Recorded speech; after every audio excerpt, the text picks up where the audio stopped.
For such a turning point in my life, the night I acquired a certain item is cemented in my mind only because of how mundane it was. I didn't chance upon a dusty tome buried amidst a pile of moldering books in the university library, nor did I chance upon a madman with a basket of trinkets in a Bangladeshi backstreet. I was sat in my underwear, lit only by a dull blue glow from my computer monitor, browsing eBay for nothing in particular. The music in my ears fluctuated again, the soulful notes of Toxic by Britney Spears being ebbed away, replaced by a strange yet familiar concoction of static and oppressive silence.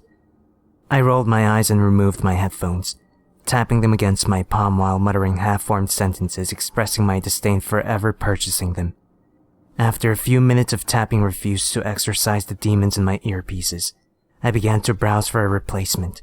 I then, on that most unassuming of nights, stumbled upon a posting that would have irrevocable implications for me. Wireless headphones, unwanted present, only used once. Bought as a gift for my nephew, only used once, given back to me, because of the talking in them.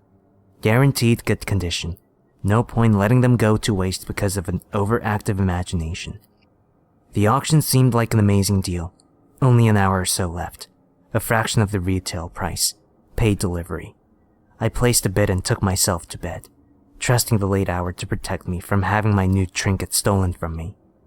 As it happened, I was right and they arrived a few days later. That was when things began to happen. As I connected them to my PC, I could feel a strange heaviness to the air, like the charge in the air before a thunderstorm. I dismissed it easily enough. I thought it was simply a symptom of the muggy summer air. An hour or so later, permitting the things to accrue a decent amount of charge, I placed them on my head and flicked the power switch. I was surprised to find, however, that there was no background static. There was a deep silence. Childish as the notion seemed at the time, it felt just like the silence of a tomb. There was also the hint of another sound, the raspy hiss of a whisper on the edge of hearing. I cast it from my mind and tested the sound quality by playing a classical piece, the finale to Swan Lake. To my eternal shame, I felt a flutter of relief as the beautiful notes of Tchaikovsky's ballad cut through the silence. After a few minutes, however, I was pulled away from the reports I was busying myself with, as I heard a familiar buzz of static in my ear, only now with a disturbing new sound mixed in. Voices, maybe hundreds, all talking at once in a hoarse, drawn-out whisper. Some were too fast to comprehend, others too slow. Some were in different languages, some in long dead tongues of syllables unpronounceable. I broke out in a sweat, eyes wide.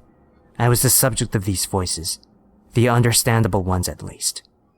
They spoke of my voice of music, the cut of my new clothes, the reports drawn across my desk. One voice cut through the throng, however, a dirty-sounding diseased rasp. It said only one thing, but it was enough to make the hairs on the back of my neck rise and my heart pound. It said merely, "It's noticed us." I threw the headphones from my head and tore from the room. As I did, I heard a burst of oppressive, heavy noise burst from the headphones. A terrifying mix of an air raid siren and the static screech of an unturned radio.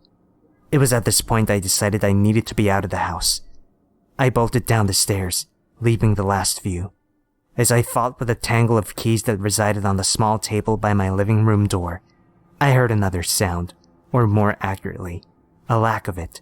An oppressive murky silence had overtaken the whole house. Behind me, I heard a rising hum as the TV turned itself on, bathing the room in shifting shadows. From the static on the screen, the head and shoulders of a man resolved. With a sickening sound of papers and flesh tearing, an arm burst forth, implanting a shifting gray and white hand upon the ground with a curiosity wet smack. Then the other came through with an equally sickening herald.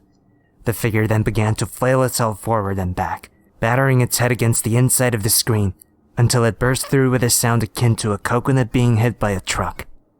Thus freed, its upper half flopped pathetically onto the floor, pulling the remainder of its body through with a series of motions and sounds that made me sick to my stomach. I felt my legs fail beneath me, slumping to the ground, my car keys pointed forward in a parody of defensive stance. It came towards me, walking on its hands and feet until I could feel it next to my face, a horrid smelling mist, the odor of old books and rotting flesh lurching into my nostrils in a ragged wheeze.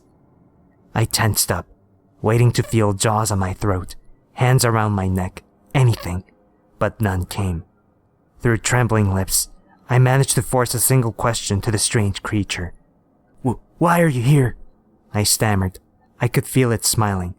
You heard us, it said in a voice full of malice and pain. You listened to us. You're our toy now.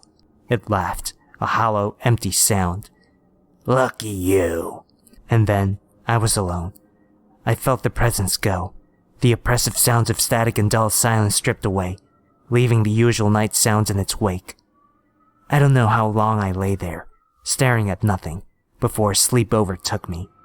When I next awoke, I took the headphones and gave them to a charity shop, a symbolic gesture, for now those terrible specters visit me nightly, that horrible shifting man their herald, getting their fun from seeing my human fear. But that brings us to the real reason I'm telling this story. Be careful when you stare into a screen of static, or hear what a rational man would assume to be interference of your headphones, or even when you're in complete silence. Be careful not to listen too closely, for strange and terrible things lurk in that maelstrom of black and white. And once they find you, you'll never, ever be free.